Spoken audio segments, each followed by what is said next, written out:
அனைவருக்கும் வணக்கம். பொதுவாக நான் பிறந்த நாளை பெரிய அளவில் ஆடம்பரமாக ஆர்ப்பாட்ட விழாவாக கொண்டாடுறதில்லை.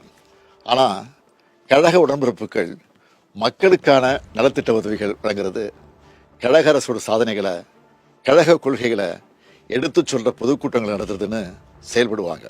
இந்த முறை என்னுடைய பிறந்தநாள் வேண்டுகோளாக என் உயிரோடு கலந்திருக்கும் தலைவர் கலைஞரின் அன்பு உடன்பிறப்புகளுக்கு ஒரு கோரிக்கையை முன்வைக்கிறேன்.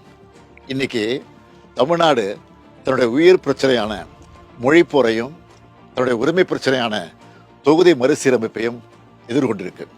இதனுடைய உண்மையான நோக்கத்தை நீங்கள் மக்களிடம் கொண்டு சேர்க்க கேட்டுக்கிறேன்.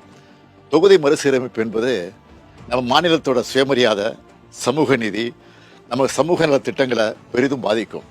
இதை நீங்கள் மக்களிடம் கொண்டு செல்ல வேண்டும். ஒவ்வொருவரும் மாநிலம் காக்க எழுந்து நிற்க வேண்டும். இந்தியாவுக்கே வழிகாட்டியா நாம போராட்டத்தை தொடங்கணும். இப்போ கர்நாடகா, பஞ்சாப், தெலுங்கானா போன்ற மாநிலங்களிலிருந்து நமக்கான ஆதரவு குரல் வந்திருக்கு. இதை பார்த்த ஒன்றிய அரசு இந்திய திரைக்கலன்னு சொல்லிக்கிட்டே அதுக்கான எல்லா முன்னெடுப்புகளையும் எடுத்துக்கிட்டு இருக்காங்க.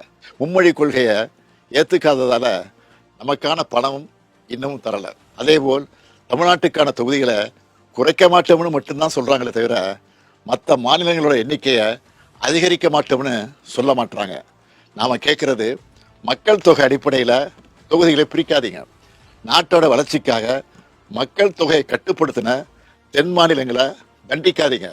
அப்படி நடந்தால் அதை தமிழ்நாடும் திமுகவும் ஒருபோதும் ஏற்றுக்க மாட்டோம். நாம் ஒரு உறுதி எடுத்துக்கணும். தமிழ்நாட்டின் நலனையும் எதிர்காலத்தையும் யாருக்காகவும் எதற்காகவும் விட்டுத்தர மாட்டோம். தமிழ்நாட்டுக்காக ஒன்றுபட்டு போராடுவோம். தமிழ்நாடு போராடும். தமிழ்நாடு வெல்லும். நன்றி, வணக்கம்.